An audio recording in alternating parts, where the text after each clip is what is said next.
जय गुरु जी। संगत जी गुरु जी की डिवाइन कॉल सत्संग प्लेटफॉर्म में आप सभी गुरु परिवार का हार्दिक स्वागत है।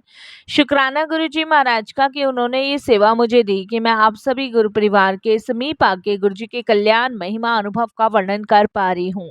अनंतम शुक्राना मेरे गुरु जी महाराज का। संगत जी आज का जो सत्संग है थोड़ा सा अलग है। आज की संगत जिनका मैं सत्संग आपके साथ शेयर करने जा रही हूँ, उनको जीवन में एक ऐसा मोड़ देखना पड़ा जहाँ पे सिर्फ और सिर्फ अंधकार था। कोई रास्ता नहीं था, कोई उम्मीद नहीं थी। और संगत जी जहाँ भी गई वहाँ से वो ना उम्मीद ही लौट कर आई। लेकिन फिर उनके जीवन में गुरुजी महाराज आए और उन्होंने उस अंधेरी गुफा से निकाल कर एक रोशनी की किरण उनको दी। संगत जी जो उनके जीवन में आज भी प्रकाश फैला रही है।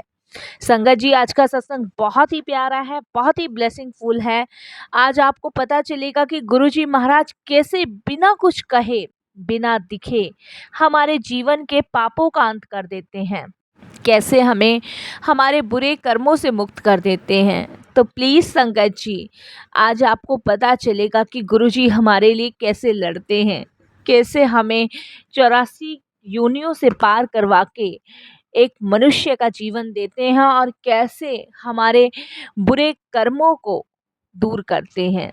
संगत जी वो कहते हैं ना, ये सत्संग सिर्फ गुरु कृपा से ही मिलता है। सत्संग सुनने के लिए नहीं होता संगत जी, इसे महसूस भी करना होता है। अगर आप भी कभी टूटे हैं, अगर आपको भी कभी लगा है कि अब कुछ नहीं बचा, तो एक बार गुरु जी की शरण में जाएं, गुरु जी को याद करें और उनसे अपने दुख सुख सभी बांटे। फिर देखिए कैसे गुरुजी आपको कल्याण करने के लिए अपने होने का एहसास करवाते हैं। संगत जी इसीलिए आज के सत्संग को बिना स्किप किए सुनिएगा, बड़ी श्रद्धा भाव से। बहुत ही प्यारा सत्संग है। और अगर आप भी अपने सत्संग अनुभव शेयर करना चाहते हैं तो हिंदी में साफ राइटिंग में आप अपना सत्संग लिखकर हमारी जीमेल आईडी पर सेंड कर सकते हैं। हमारी जीमेल आईडी का लिंक डिस्क्रिप्शन बॉक्स में दिया गया है। अगर सत्संग आपको पसंद आए तो उसमें जय गुरु जी कमेंट्स बॉक्स में लिखना बिल्कुल ना भूलिएगा। और अगर संगत जी आपको सत्संग पसंद आए तो इसको लाइक कीजिए, चैनल को सब्सक्राइब कीजिए और संगत जी बेल आइकन दबाना बिल्कुल नहीं भूलिएगा। जब भी कोई लेटेस्ट सत्संग आएगा वो उसका जो भी नोटिफिकेशन है वो सबसे पहले आपके पास आएगा। तो चलिए सुनते हैं आंटी का सत्संग, और बहुत ही प्यारा है। सत्संग शुरू करने से पहले करते हैं गुरु जी का मंत्र जाप। ओम नमः शिवाय, शिव जी सदा सहाय। ओम नमः शिवाय, गुरु जी सदा सहाय। जय गुरु जी। संगत जी मेरा नाम रचना है और ये सत्संग उन दिनों की बात है जब गुरुजी महाराज अपने फिजिकल फॉर्म में थे। संगत जी मैं दिल्ली से ही हूँ और मेरी शादी को 4 साल हो गए। और संगत जी हम बहुत कोशिश कर चुके थे उस टाइम पे, ये 2006 की बात है संगत जी। उस टाइम हमने बहुत कोशिश करी थी लेकिन हमें संतान सुख नहीं था। संगत जी मैं बहुत सारे डॉक्टर्स के पास दिखाने गई, काफ़ी ज़्यादा अलग अलग जगह मेरा ट्रीटमेंट चल रहा था, लेकिन रिपोर्ट सब नॉर्मल आती थी। डॉक्टर भी हैरान थे कि रिपोर्ट नॉर्मल आती है फिर भी आप कंसीव क्यों नहीं कर पा रहे, समझ नहीं आ रहा। सब कहते थे कि सब ठीक है पर फिर भी कुछ नहीं हो रहा। तो इसका मतलब तो संगत जी कुछ ठीक था ही नहीं।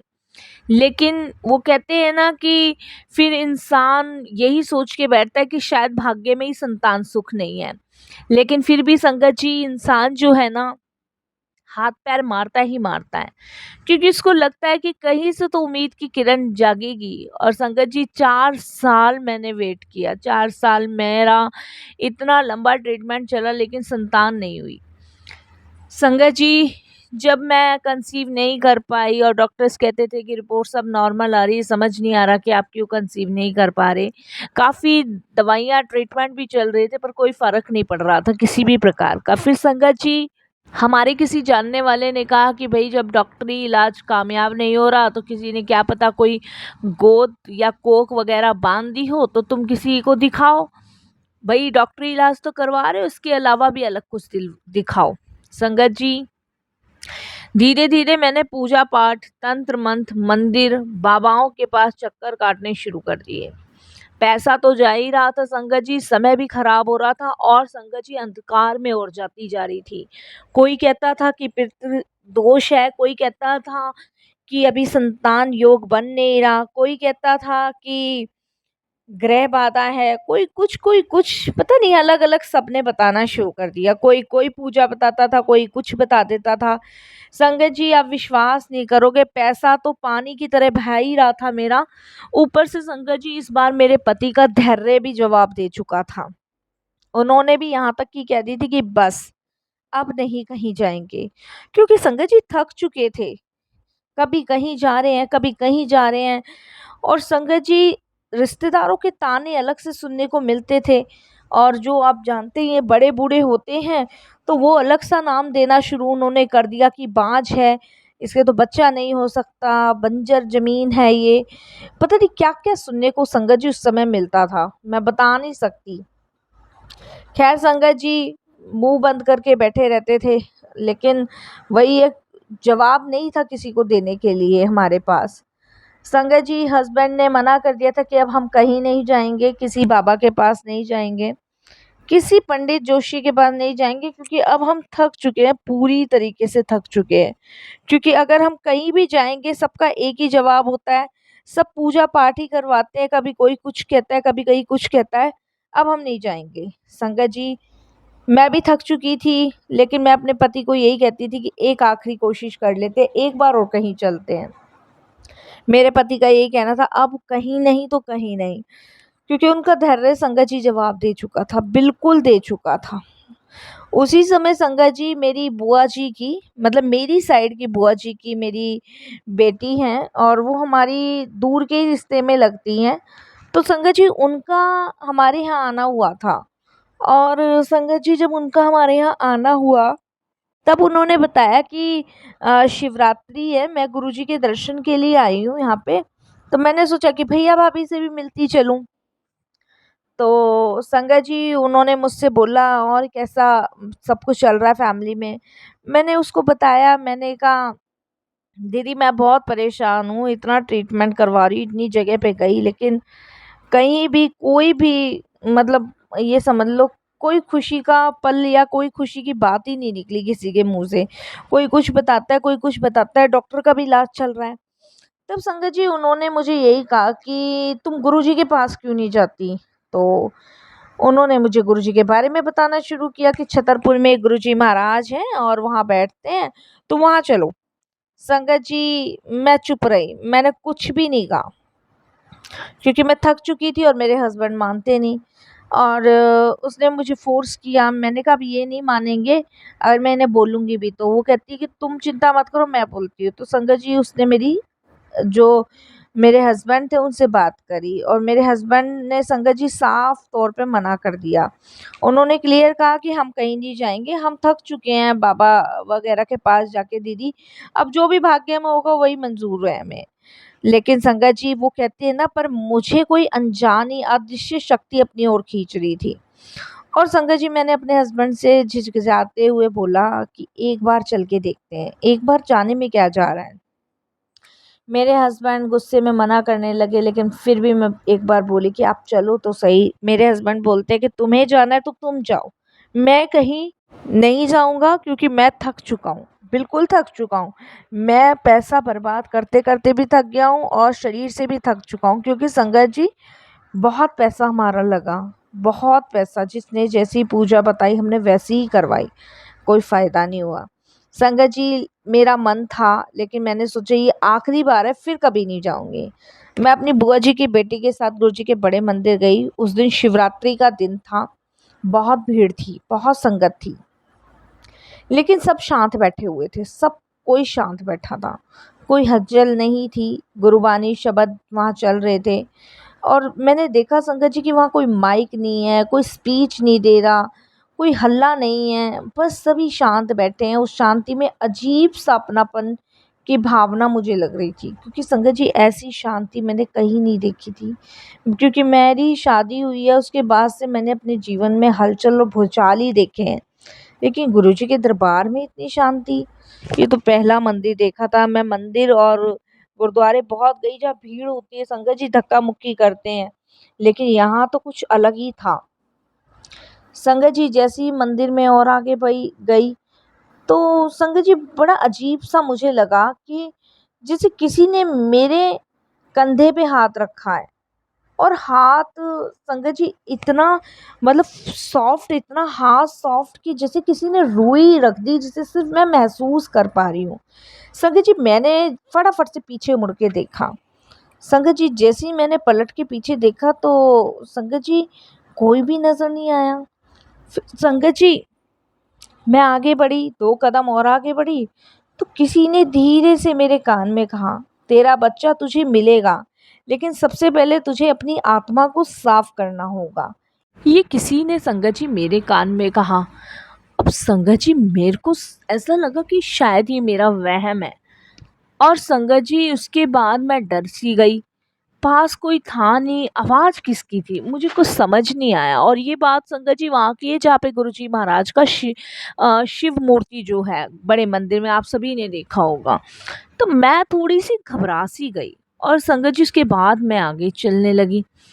उसके बाद संगत जी लगातार संगत जो थी वो तो आगे जाती जा रही थी और मैं भी उनके साथ ही जा रही थी। अभी मैं संगत जी थोड़ी सी आगे ही गई थी कि मैंने गुरुजी से कुछ ना तो बोला ना कुछ मांगा। और संगत जी थोड़ी सी आगे जाते ही मेरी आंखों में से अपने आप आंसू निकलने लगे बिना वजह। मुझे नहीं पता कि वो आंसू क्यों निकल रहे थे, किस कारण से निकल रहे थे, मुझे नहीं पता। लेकिन संगत जी फिर थोड़ी देर बाद किसी ने फिर से मेरे कान में कहा, तू रो ले आज, क्योंकि तेरे सब दुख आज सब कुछ कट जाएगा बड़े मंदिर में। संगत जी यही मैंने आवाज़ फिर सुनी। संगत जी उस समय तो मैं पानी पानी पसीने पसीने हो गई। मुझे लगा कि शायद मैं पागल हो गई, शायद मेरे कान बजने लगे, शायद मेरा दिमाग खराब हो गया है और मैं पागल हो गई। और इस तरीके से संगत जी मैं एकदम से घबरा गई।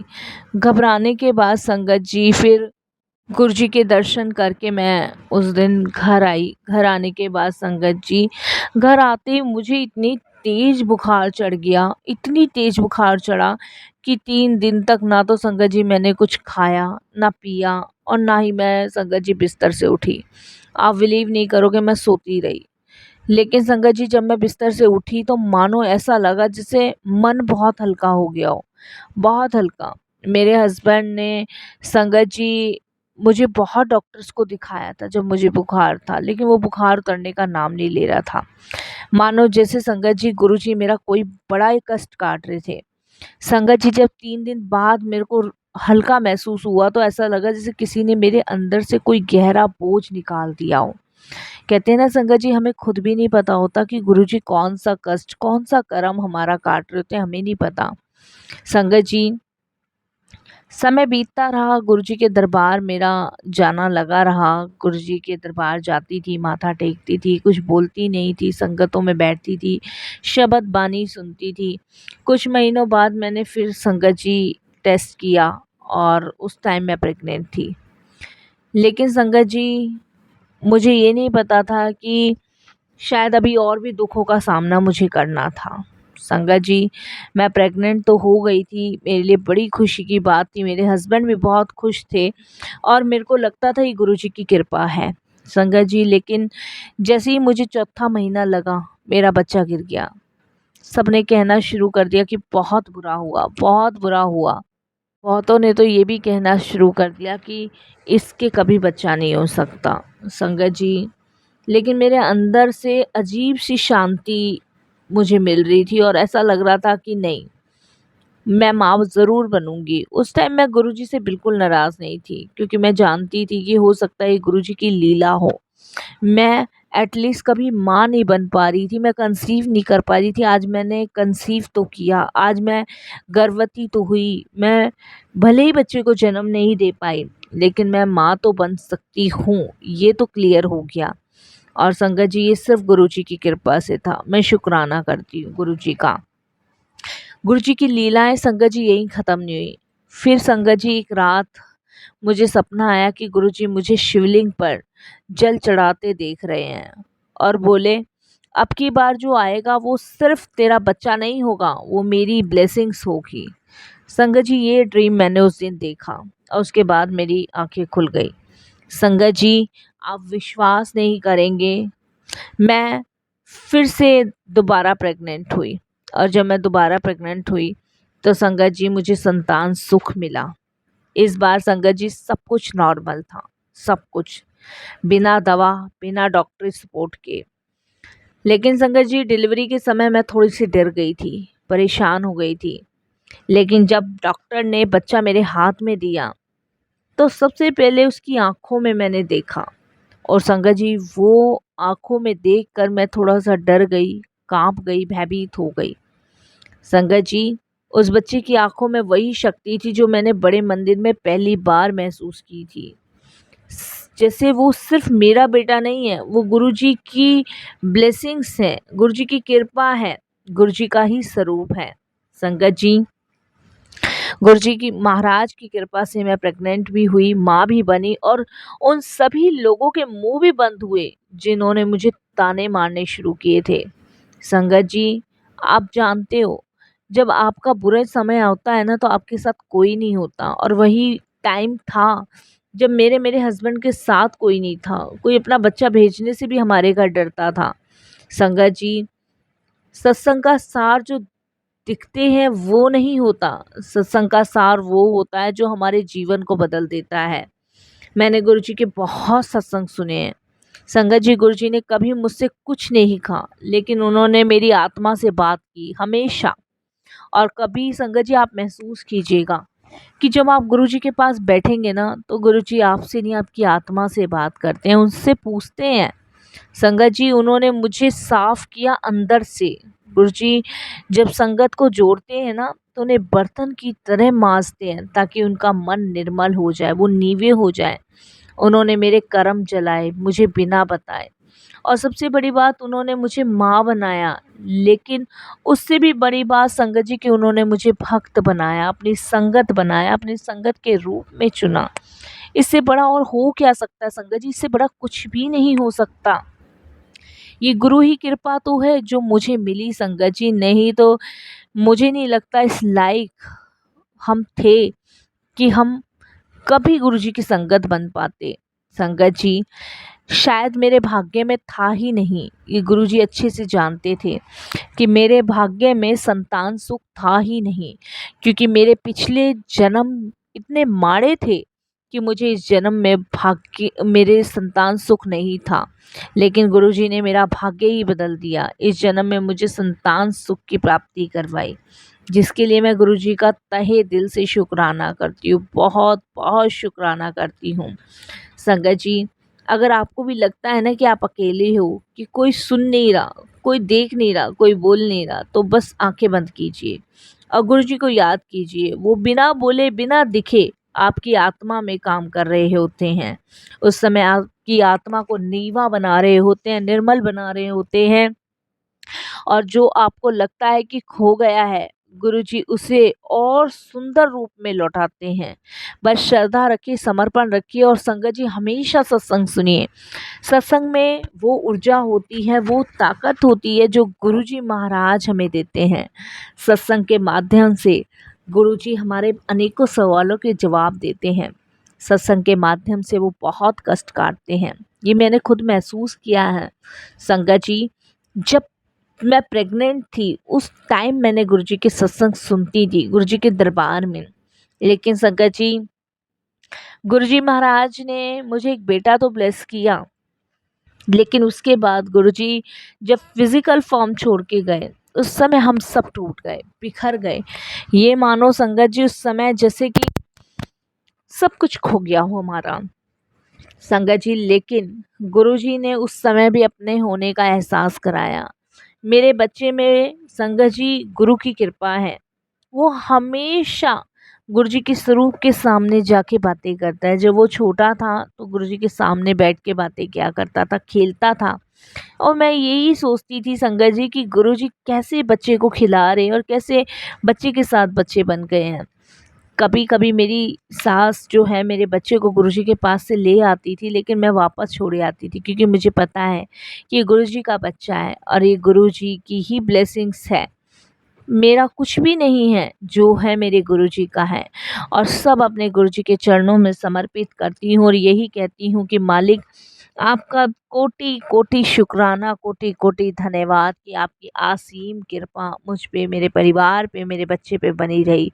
शुक्राना गुरुजी। जय गुरुजी महाराज।